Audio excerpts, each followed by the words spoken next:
So for this video, I am going to be revealing a never before seen from Isle of Madness, and I am really excited to be debuting this card because it is the kind of card that can create some really fun highlight reel moments, and it's also the kind of card that if things go too well for you, you might actually end up decking yourself. There is a lot of raw power in this card, and as you can tell from the art here, you guys are about to get forked. I am happy to finally be revealing the Fork of Horripilation.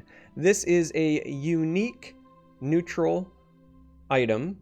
It is 3 magicka, and it gives the wielder -2 plus 0. So for some reason, wielding a fork makes you less effective at combat.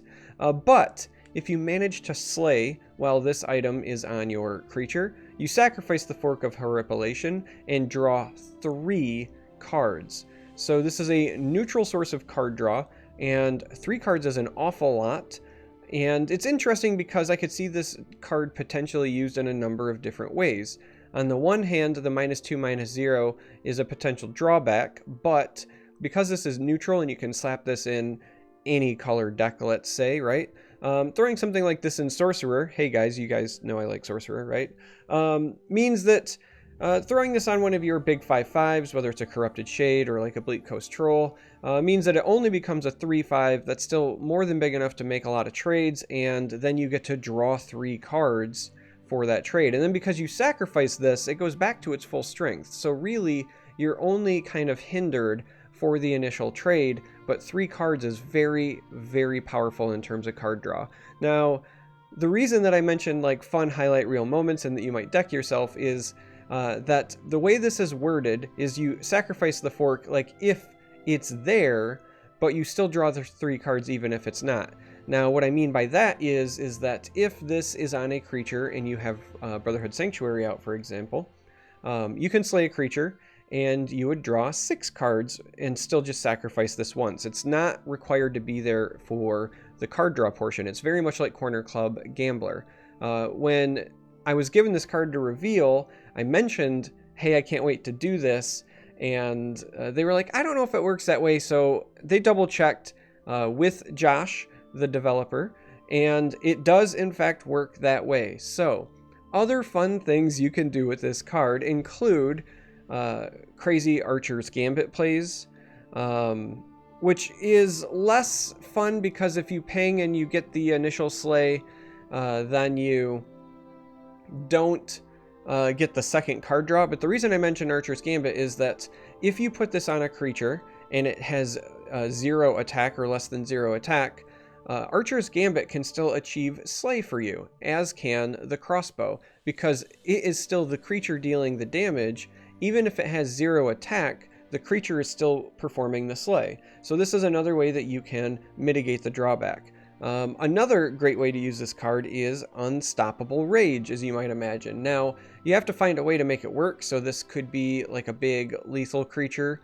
You know, the Scorpion comes to mind, right? If you've got a 3/7 body and you have lethal, this makes it go down to a 1, but the lethal will still kill everything in the lane, and you'll draw 3 cards for every creature that you slay, and you might accidentally end up decking yourself.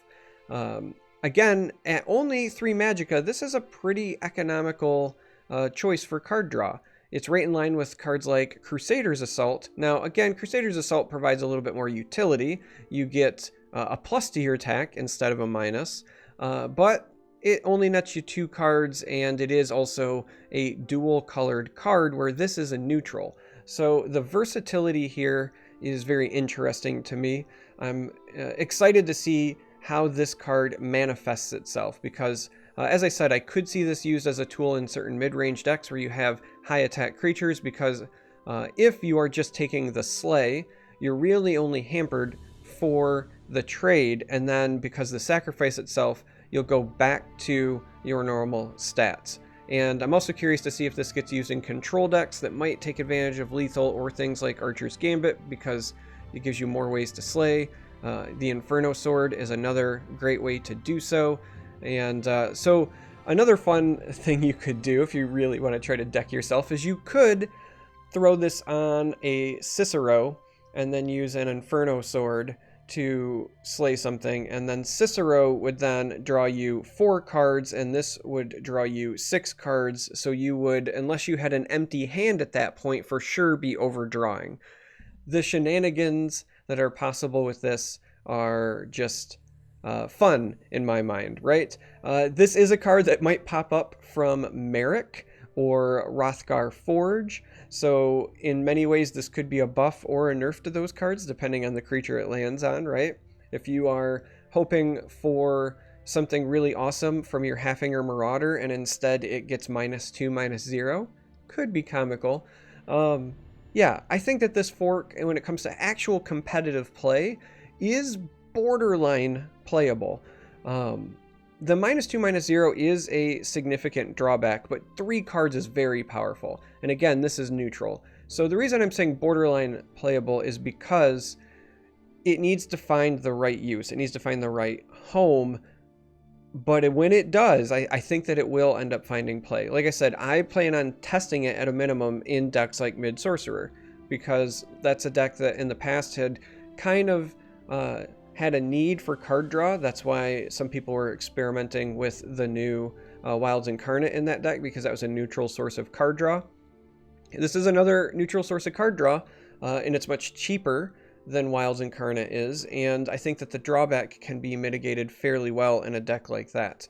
Again, something like a Control Archer or a Factotum Archer, where you can use Crossbow or Archer's Gambit on your lethal creatures to still get the benefit of this, I think could be great. I mean, that was a deck that had seen some play with even using Corner Club Gambler just to rifle through your deck, right? TDC Jason, for example, the version he took to Master Series, he was running Gambler there, and I think that running this in place of a Gambler may or may not be okay, just because you have a lot of ways to mitigate the drawback of this card.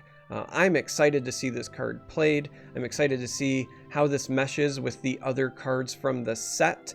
So I want to know how you plan to use and abuse this card. I want to know, if you're planning on doing something with Gardener of Swords, because that could be very, very fun.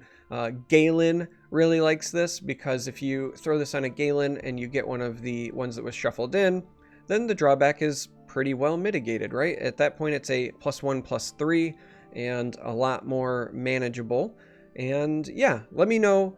Do you plan to use it? If so, how? Do you think it will end up being a mainstay in many decks? And if so, which ones? As we've seen in the past, card draw is powerful, and the more ways you can abuse card draw to rifle through your deck and get that consistency, typically the better. So I imagine this will find a home in something. I'm excited. I look forward to reading these comments. By the time this video goes live, I will be traveling. I will actually be in Ukraine again, casting for a tournament event, but I will be checking my phone, reading the comments. I'm really, really excited for Isle of Madness. I can't wait to get back and give it a whirl. So thanks for watching, and until next time, may you walk on warm sands.